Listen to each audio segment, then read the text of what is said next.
ओम नमो भगवते वासुदेवाय। ओम नमो भगवते वासुदेवाय। ओम नमो भगवते वासुदेवाय। हरे कृष्णा। हम पढ़ रहे हैं श्रीमद् भगवद गीता अध्याय 14 श्लोक संख्या 14। यदा सत्त्वे प्रवृद्धे तु प्रलयं याति देहभृत् तदोत्तमविदां लोकान् अमलान् प्रतिपद्यते। यदा तु और जब सत्त्वे प्रवृद्धे सत्वगुण की वृद्धि होकर देहभृत देह धारण करने वाला जीव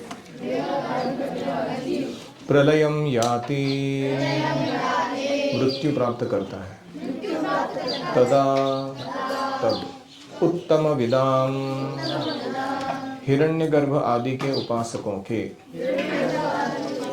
अमलान लोकान रजतम से रहित लोकों को जो सुखप्रद है प्रतिपद्यते प्राप्त करता है। भाषांतर श्री प्रभुपाद जी के द्वारा।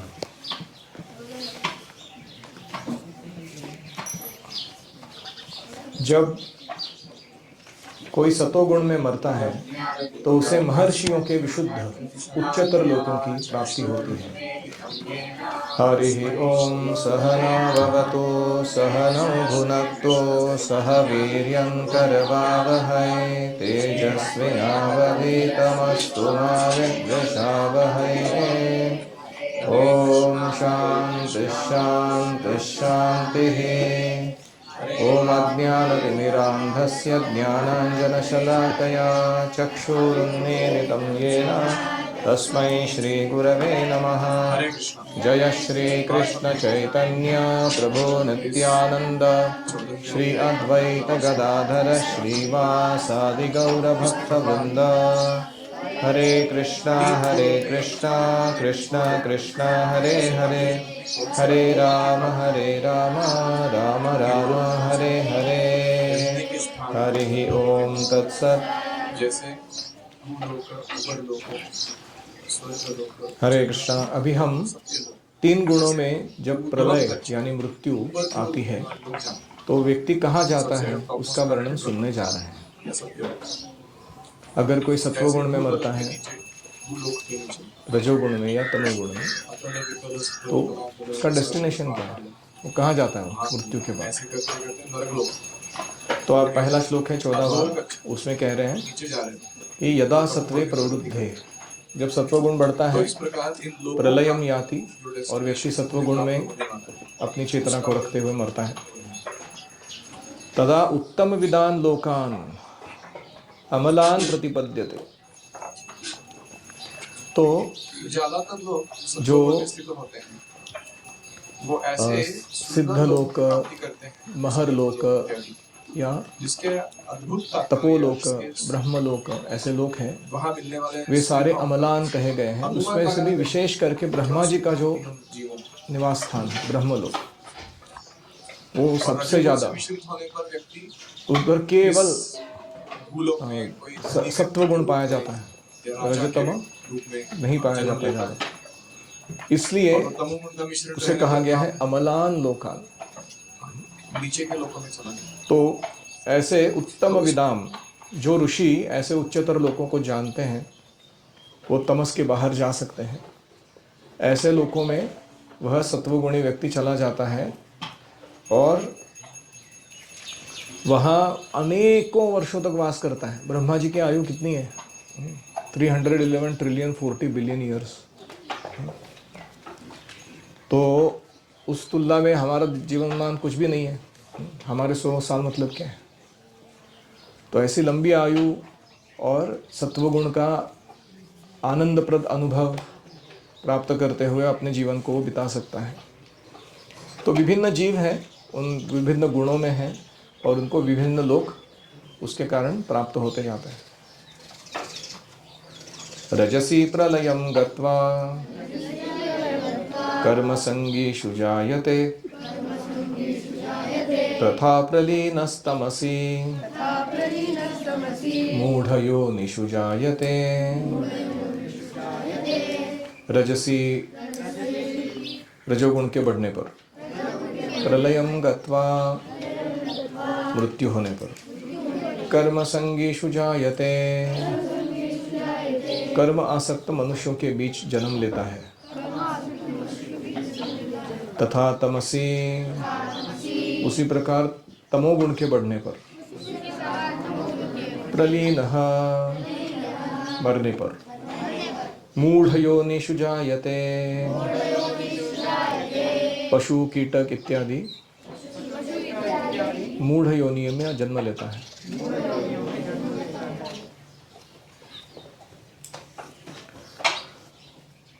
जब कोई रजोगुण में मरता है तो वह सकाम कर्मियों के बीच जन्म ग्रहण करता है, और जब कोई तमोगुण में मरता है तो वह पशु योनि में जन्म धारण करता है। कुछ लोगों का विचार है कि एक बार मनुष्य जीवन प्राप्त किया तो आत्मा कभी नीचे नहीं गिरती। ऐसा नहीं है। मनुष्य जन्म के बाद भी हमें निम्न योनि में जन्म लेना पड़ सकता है अगर हमने रजो या तमोगुण को विकसित किया हो तो।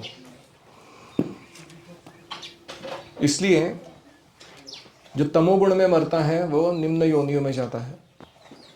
उसे पेड़ पौधे घास फूस यहाँ तक कि पत्थर तक का भी जन्म मिल सकता है।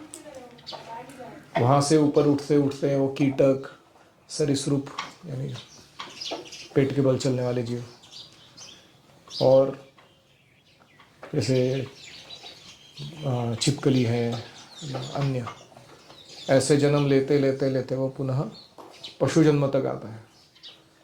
तो उसमें भी कितनी योनियाँ हैं, कुत्ते बिल्ली बंदर, वो सारे योनियों में जन्म लेते लेते अंत तो गत्वा विकास के द्वारा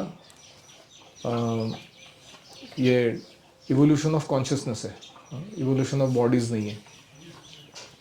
एक शरीर दूसरे में परिवर्तित नहीं हो रहा, चेतना धीरे धीरे धीरे ऊपर उठाया जा रहा है, उसके कारण ऊपर के देह प्राप्त हो रहे हैं। इस प्रकार अंत में वापस पुनः एक बार मनुष्य का देह प्राप्त हो जाता है। मनुष्य देह में भक्ति करने का मौका दिया जाता है, और अगर कोई उसको स्वीकार नहीं करता है पुनः वो साइकिल में चला जाता है, चक्र में चला जाता है। तो इसलिए जो लोग मनुष्य के जीवन विषय में सचमुच चिंतित हैं उन्हें सतोगुणी बनना चाहिए। अच्छी संगति में रहकर गुणों को लांघ कर कृष्ण भावनामृत में स्थिर होना चाहिए। ऐसा कोई गारंटी नहीं है कि कब हमें अगला मनुष्य योनि प्राप्त होगी, इसलिए जब मिला है तो उसे पूरा फायदा उठा लेना चाहिए, मौका देखकर चौका मारना चाहिए हमें। तो एक व्यक्ति था अंधेरी गुफा में, वो अंधा था, लेकिन वो अंधेरी गुफा थी, बहुत लंबा टनल था वो, और वो ऐसे हाथों से देख रहा था कि कहाँ इसका एग्जिट का होल है कहीं, तो उसमें से बाहर निकल जाऊंगा मैं। तो छोटा सा ही होल था वो, तो ऐसे ऐसे देखते देखते वो जा रहा था हाथों से, और जब वो एक्चुअली होल पास में आ गया उसके, तो उसको अचानक थोड़ा नाक में खुजली आई और छींक आई वगैरह वगैरह। तो उसने ऐसे ऐसे करता करते करते वो करके और फिर आगे बढ़ा, वो उसमें वो होल मिस हो गया उसका। वापस 1 साल उसको चक्कर काटना पड़ा तब वापस वो होल तक आने के लिए। तो ये जो बीच में जो खुजली या कुछ होता है ना, उसकी तुलना की गई है मनुष्य जन्म में, मनुष्य देह मिलने के बाद भी हम इंद्रिय तृप्ति में लगते हैं, और उसके कारण वो सबसे बड़ा मौका गंवा देते हैं बाहर निकलने का जन्म मृत्यु के चक्र से। तो ऐसी हमारी हालत है। प्रभा जी कह रहे हैं मनुष्य जन्म पाइया राधा कृष्ण न भजिया, जानिया सुनिया विष खाइनु, गोलोकेर प्रेम धन हरि नाम संकीर्तन, रति ना जन्मी लोके नेता है। ये मनुष्य जन्म मिला है, लेकिन हमें कोई जो वास्तविक हमारा स्वरूप है या अध्यात्म कार्य है उसके प्रति कोई रुचि नहीं है।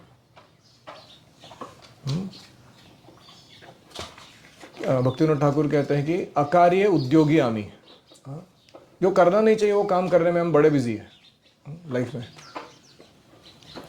और इसलिए ये बहुत ही भयंकर परिस्थिति है। हमें गौर करना चाहिए कि मनुष्य जन्म में कम से कम हम अपनी इंद्रिय तृप्ति को उतना ही सीमित रखें जितना वो भक्ति के अनुकूल हो जाए, भक्ति में काम आ जाए। वरना हमें बहुत एक्स्ट्रा इंद्रिय तृप्ति करने के लिए हम समय बिता देंगे तो मनुष्य देह चला जाएगा, फिर अगला देह उस रजोगुण तमोगुण के अनुसार मिलेगा। कर्मण सुकृतस्याहुः सात्विकं निर्मलं फलं रजसस्तु फलं दुःखम् अज्ञानं तमसः फलम्। तो क्या फल मिलता है व्यक्ति को कौन सा गुण विकसित करने से?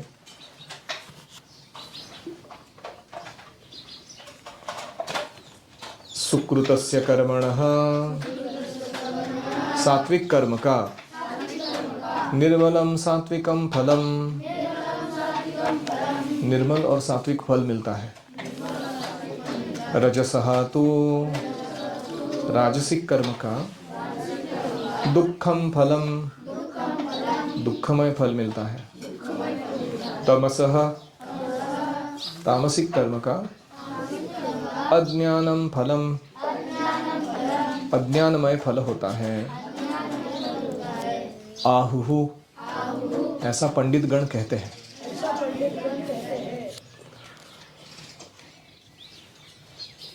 पुण्य कर्म का फल शुद्ध होता है और सात्विक कहलाता है, लेकिन रजोगुण में संपन्न कर्म का फल दुख होता है और तमोगुण में किए गए कर्म मूर्खता में प्रतिफलित होते हैं।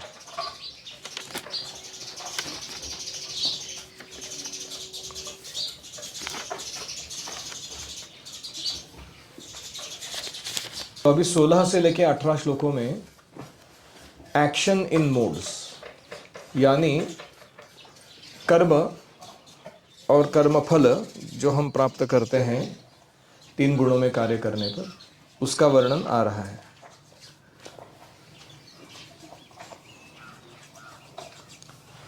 जो व्यक्ति सत्वगुण में कर्म करता है वह मोह से मुक्त हो जाता है, उसके जीवन में स्पष्टता रहती है, क्लैरिटी।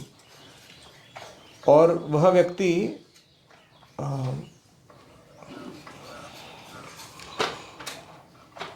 निर्मलम फलम, उसके जीवन में जो कुछ भी वो भोग कर रहा है उसमें कोई मल नहीं होता, गंदगी नहीं होती, दूषितता नहीं होती। शुद्ध पानी, शुद्ध हवा, शुद्ध अन्न, शुद्ध एंटरटेनमेंट, मनोरंजन भी सात्विक। तो ऐसे उसे प्राप्त होता है क्योंकि उसने सत्वगुण का विकास किया। जो रजोगुण में कर्म करते हैं वो दुखी रहते हैं हमेशा, क्योंकि भौतिक सुख के लिए जो भी कार्य किया जाए उसका विफल होना निश्चित है, गारंटीड है कि material life is destined for failure. पराभवस्तावद अबोध जातो यावन्न जिज्ञासत आत्मतत्वम। जो आत्मतत्व के लिए कार्य नहीं कर रहा उसका किसी भी भौतिक कार्य में पराभव निश्चित है। कोई कहेगा अरे इतने सक्सेसफुल लोग दिख रहे हैं दुनिया में, बिलियनियर्स मिलियनियर्स, हो क्या अनसक्सेसफुल है क्या, पराभव हो गया क्या उनका? हाँ, क्योंकि जैसे ही उनकी मृत्यु आएगी उन्होंने इतना जो भरसक प्रयास किया था वो सब कुछ उनसे छीन लिया जाएगा और अगले योनि में कहाँ जाएंगे वो भी पता नहीं। हमने वो कैलाश की स्टोरी सुनी है कि कैलाश कैसे पहले कुत्ता बनता है फिर सांप बनता है कि नहीं? तो क्या फ़ायदा है, उसने इतना कमा के मेहनत करके बनाया उसका, अगर योनि में अगला ऐसे ही जन्म लेना है तो इसलिए पराभव। उदाहरणार्थ कोई गगनचुंबी प्रासाद बनाता है, स्काई स्क्रैपर बिल्डिंग, उसके बनाने के लिए बहुत कष्ट उठाता है। तो धन संग्रह के लिए कष्ट उठाते हैं, वो घर बनाने के लिए शारीरिक श्रम उठाते हैं, कष्ट तो होते ही है। रजोगुण में कष्ट नहीं हो रहा है ऐसा कोई कह सकता है? स्टार्ट टू एंड कष्ट चल रहा है रजोगुण में। जहाँ जब से वो डिज़ायर उत्पन्न हुई कि मुझे ऐसा भोग करना है, तब से उसका कष्ट शुरू हो चुका है। किस तरीके से कष्ट भोगा वो डिटेल है लेकिन वो कष्ट भोग रहा है शुरू से लेकर अंत तक, उसमें कोई दो राय नहीं। जैसे कभी कभी कोई चिंचवड़ में बैठा हुआ है, उसको रात को 12 बजे मन करता है कि आइसक्रीम खाना है। ये मेरा फेवरेट उदाहरण है। अभी रात को 12 बजे आइसक्रीम खाना है किसी को, तो वो उठ के अपना बाइक निकाल के 1 घंटा चला के वो मस्तानी आइसक्रीम किधर तो ढूंढने के लिए आ जाता है। और ऐसे रात के 1 बजे उसके जैसे और गधे लोग उधर मस्तानी में भीड़ लगा के बैठे रहते हैं आइसक्रीम खाने के लिए। उसको पार्किंग नहीं मिलता कभी कभी उस रात में, फिर वो टेबल नहीं मिलता, पार्किंग मिलता है तो भीड़ बहुत है और होटल में। फिर फाइनली वो इतना मगजमारी करके आइसक्रीम मिलता है भी है खाने के लिए। कितना देर टिकता है वो सुख? एक स्कूप जो है आइसक्रीम का जीवा पर रखो, कितना 10 सेकंड ज़्यादा से ज़्यादा, है कि नहीं? जब तक वो आइसक्रीम का जीवा के साथ संपर्क बना है तब तक वो सुख का अनुभव करता है। लेकिन जैसे ही वो उसके 10 या 15 स्कूप्स जो है वो ख़त्म हो जाते हैं, तो टोटल 100 सेकंड्स का सुख हुआ उसको। लेकिन उसके बाद उसने वापस वो गाड़ी निकालना, पैसे देना अपने कमाए हुए इतने मेहनत से, फिर घर जाना उल्टा घूम के, फिर रात को इतना प्रवास किया ठंड में तो सर्दी हो जाना, फिर रात को आइसक्रीम खाया इसलिए दूसरे दिन पेट खराब हो जाना। तो कितना मिजरी, कितना कष्ट उठाया उसने। उसकी तुलना में सुख कितना प्राप्त किया उसने। 100 सेकंड्स के सुख के लिए रात को 11:30 बजे से लेके 1:30-2 बजे तक उसने जो मगजमारी किया, क्या वो उसके वर्थ था? तो ये वो रजोगुणी व्यक्ति सोचता नहीं है। हर इच्छा पे काम करना शुरू कर देते लोग। जो भी मन में आया, जैसा आया चालू हो गए, बंदर के जैसे। जैसे बंदर बहुत कुछ करता रहता है ना, बिजी लगता है ना हमेशा। हमने देखा बंदर को कभी शांत बैठा है नहीं, इधर से उधर कूदेगा, किसी चीज़ को दबा के देखेगा, किसी को फेंकेगा, कुछ नहीं मिला तो अपनी पूंछ के साथ खेलता रहेगा वो टेल को अपना टॉय बना के खेलता रहेगा। उसको जाके अगर टैप करके पूछोगे, भाऊ साहब ये सब क्या कर रहे हैं आप एग्जैक्टली, इसका प्रयोजन क्या है? बोलेगा कुछ फिलोसॉफिकल रीज़न तो है नहीं मेरे पास कि मैं ये क्यों कर रहा हूँ, बस कुछ तो करते रहना है लाइफ में, है कि नहीं? तो इसे कहते हैं कष्ट उठाना, बिना मतलब के कष्ट उठाना। ये रजोगुण का लक्षण है। तो कभी कभी मानसिक तुष्टि मिलती है व्यक्ति को कि इतना महान मकान मैंने बना दिया, बुर्ज खलीफा बना दिया मैंने, लेकिन वो कोई वास्तविक सुख नहीं है। ये मन में जो लड्डू फूट रहे हो क्या सुख है? वास्तविक सुख नहीं है उसमें कुछ भी। ऐसे मान के चल रहा है कि इसमें सुख है करके, जैसे कोई डुक्कर मान के चल रहा है कि टट्टी में सुख है करके, तो उसके लिए वो सुख हो जाता है। लेकिन है क्या सुख? नहीं, वो मन में है सब। वो इट इज़ ऑल आइडिएशन, कि हम ऐसा मान के चल रहे कि इस चीज़ में सुख है, इसलिए उसका अनुभव करते हैं। तो ये कोई वास्तविक सुख नहीं है। जो रजोगुण में सुख सुख बोल रहे लोग, वो कोई वास्तविक सुख नहीं। अभी तमोगुण का क्या है? प्रभुपाद लिखते हैं, ये कर्ता जो होता है तमोगुणी, उसको कुछ ज्ञान नहीं रहता। उसको सारे समस्त जो कर्म करने निकलता है वो सारे के सारे उसको दुख देते हैं, और बाद में उसे पशु जीवन प्राप्त होता है वो कर्म करके। तो पशु जीवन तो सदैव दुखमय है। आप अगर देखोगे कुत्ते का देह जिसको मिला है वो जीव को, कितना दुख है उसका। ज़्यादातर कुत्ते जो मैंने देखे हैं ना, वो सारे अशांत ही रहते हैं। ऐसे कभी कभी कोई मर्सिडीज बेंज में से अपना सर बाहर निकाल के बैठा हुआ कुत्ता रहता है, वो जगत के दुखमय जीवों के ऊपर अपना ग्लांस डालता रहता है कि अरे कितना दुख है। लेकिन उसका वो सुख भी ज़्यादा देर टिकता नहीं है, क्योंकि उसका मालिक उसको इधर उधर बॉल फेंक के दौड़ाता है। अभी वो बॉल पकड़ के क्यों वापस लाना है पता नहीं, लेकिन वो खेल है। वो कुत्ते को खेलना होता है ताकि मालिक संतुष्ट रहे और खाना खिलाए। तो मालिक इधर फेंकता है उधर फेंकता है, वो जाके दौड़ के लेके आता। क्या जीवन है ये? तो इस प्रकार पशु जीवन दुखमय है ही, लेकिन माया के वशीभूत होने के कारण उस जीव को समझ में नहीं आता कि मैं दुख में हूं। उसमें भी वो सुख मान बैठता है।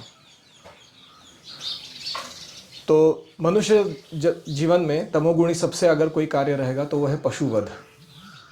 मांस खाने के लिए दूसरे जीवों को मार कर उनकी हत्या करके मांस खाना सबसे तमोगुणी कार्य है ये।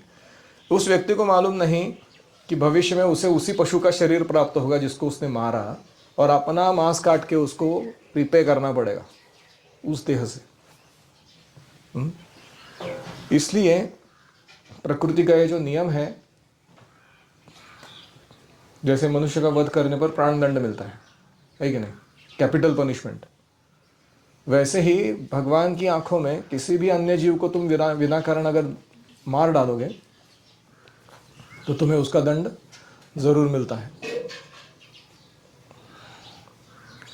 तो हमें पशुवध नहीं करना चाहिए। शाकाहारी बनकर भगवान को भोग चढ़ाकर प्रसाद ग्रहण करके ही हमें अपने जीवन को चलाना चाहिए।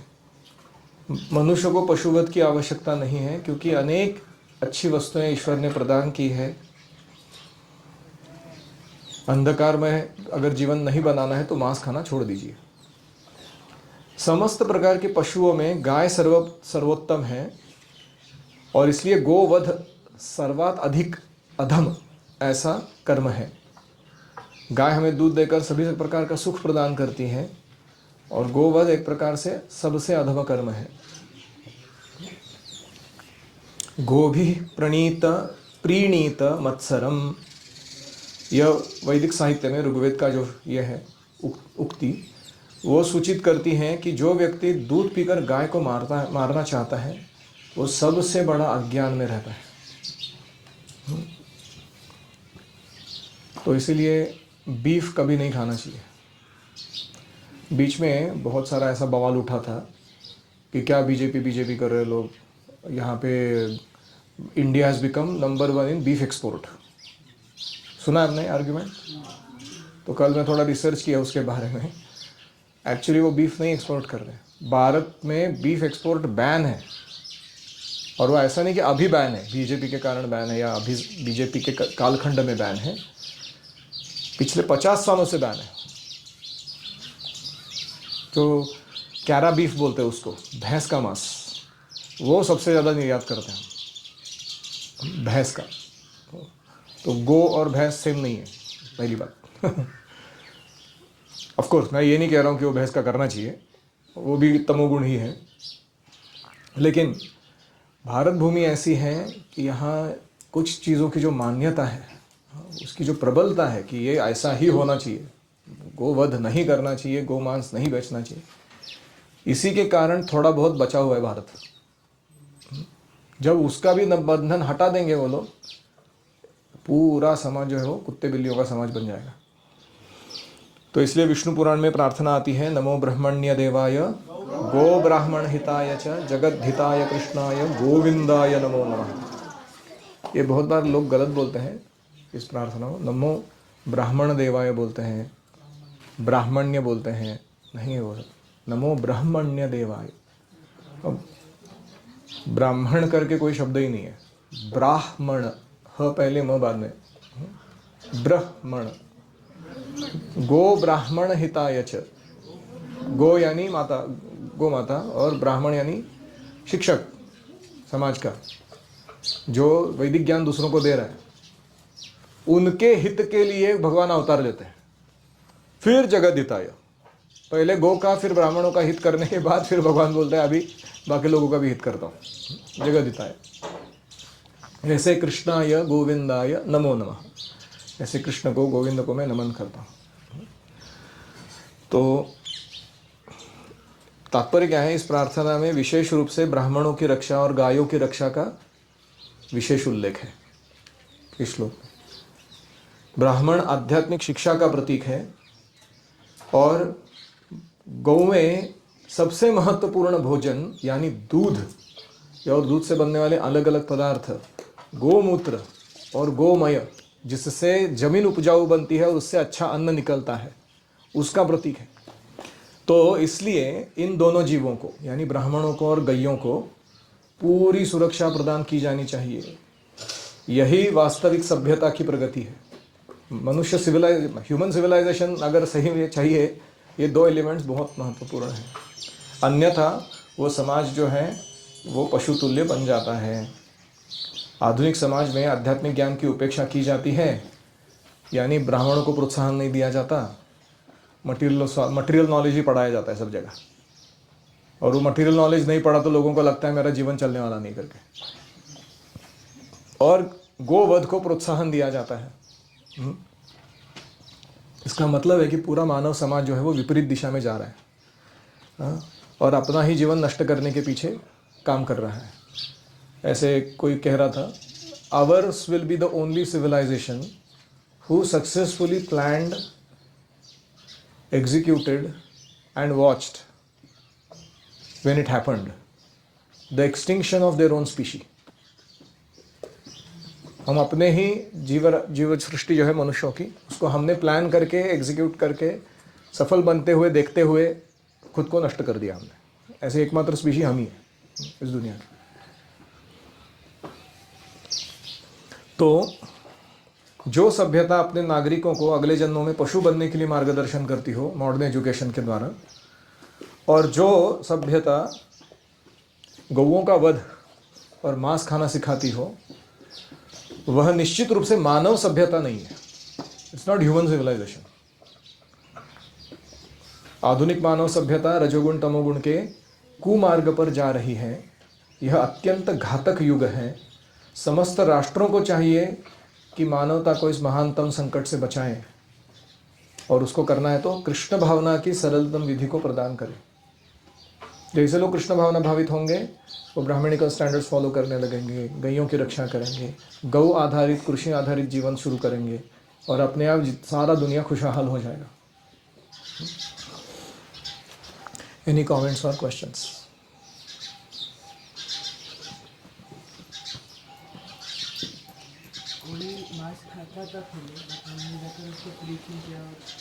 छोड़ दिया उसने। जितना मांस खाया तो उतना कर्म लगता है। नया वाला जो छोड़ दिया उसके बाद नहीं लगता। अगर वो भक्त बनते हैं, मांस खा रहे थे पहले लेकिन अभी भक्त बन गए, तो उनकी प्रामाणिकता को देखकर भगवान उनके बैड कर्मा को माफ कर देते हैं।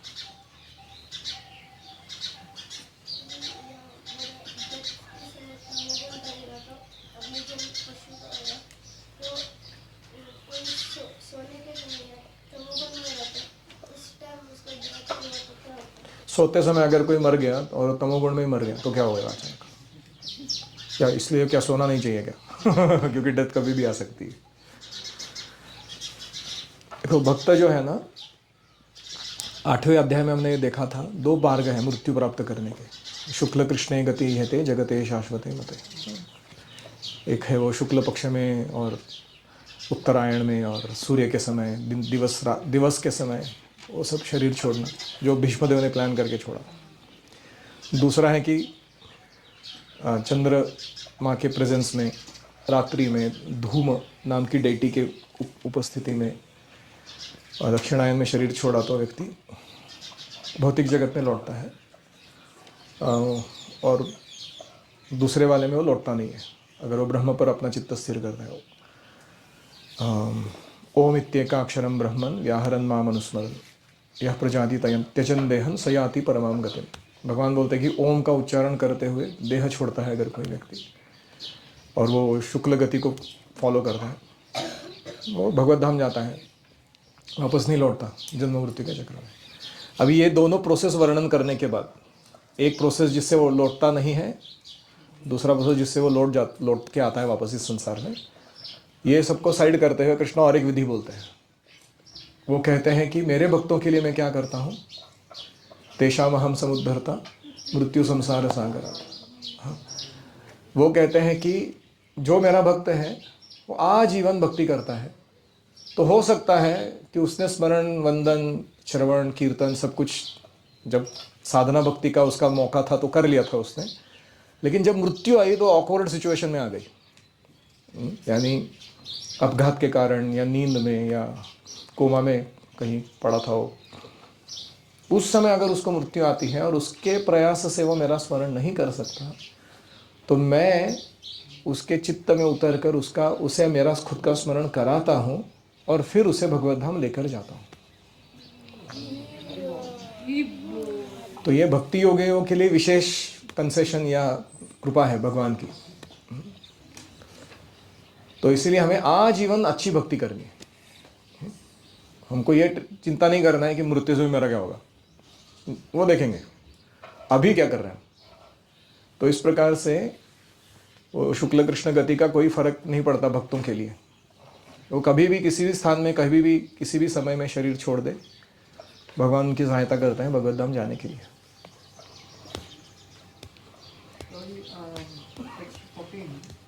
में आप बोले कि जो सत्वगुण में मर जाते हैं और उन्नत लोगों का प्राप्त होता है, जैसे कि ब्रह्मलोक, हायर प्लैनेट, तो उधर सत्वगुण के अलावा कुछ भी नहीं है, दूसरा गुण प्रभाव नहीं होता है। तो ज़्यादातर नहीं होता है, ऐसा नहीं कि बिल्कुल ही प्रभाव नहीं है। आ ब्रह्म भुवना लोका पुनरावर्तिनो अर्जुन मामुपेत्य तो कौन्तेय पुनर्जन्म न विद्यते। तो वो सोने की बेड़ी में बांध के रखा है उधर लोगों को, बांधे तो है ना, लेकिन मुक्त थोड़ी ना है वो। सत्वगुण बांध रहा है उनको। यस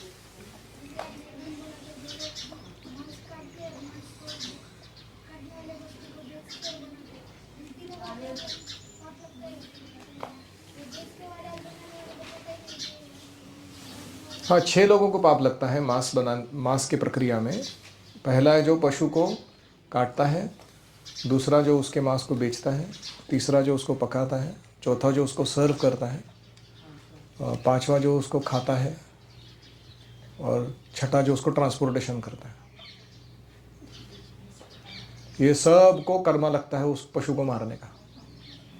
जैसे कोई मर्डर करने में किसी ने वेपन दिया, किसी ने गाड़ी चलाकर उसको लेके गया उधर, किसी ने उसको एक्चुअल मर्डर किया, फिर किसी ने वो गाड़ी में डाल के वो बॉडी को किधर तो डंप कर दिया तीसरे चौथे व्यक्ति ने। ये सब को मर्डर में कॉन्स्पिरेटर माना जाता है। ऐसे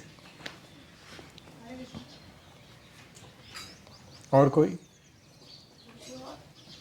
मैंने सुना कि जब मृत्यु आता है क्या भगवान ने ऐसे लगता है कि बहुत सारे टेम्परेचर को खाते हैं।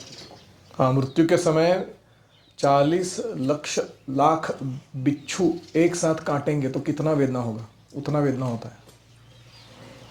एक बिच्छू काटे तो कितना वेदना होगा। 40 लाख बिच्छू क्या होता है? 40,000 स्कॉर्पियन बाइट। क्यों ऐसा होता है? क्योंकि आसक्ति बहुत है हमारी शरीर के प्रति, छोड़ने के लिए तकलीफ होता है। लेकिन हम प्रैक्टिस करेंगे अनासक्त होने का और शारीरिक चेतना के स्तर से ऊपर उठ जाएंगे। कोई वेदना नहीं होती। जैसे बिल्ली अपने दांतों में अपने बच्चे को उठा के लेकर जाती है इधर से उधर, वो बच्चे को कुछ भी नहीं लगता। वैसे मृत्यु कृष्ण ही मृत्यु के रूप में आके भगवान अपने भक्तों को भौतिक जगत से आध्यात्मिक जगत में उठा के ले जाता है। लेकिन वही जो बिल्ली है उसका जबड़ा किसी चूहे के लिए क्या रहता है? वो मौत का ही रहता है। तो मृत्यु भौतिकवादियों के लिए ऐसी होती है। तो अभी आप वर्णन कर रहे थे ना 40 लाख बिच्छू काटते हैं, वो फिजिकल पेन से तुलना कर रहे थे वो, या मेंटल पेन से अटैच आ सकते हो कि टोटल पेन।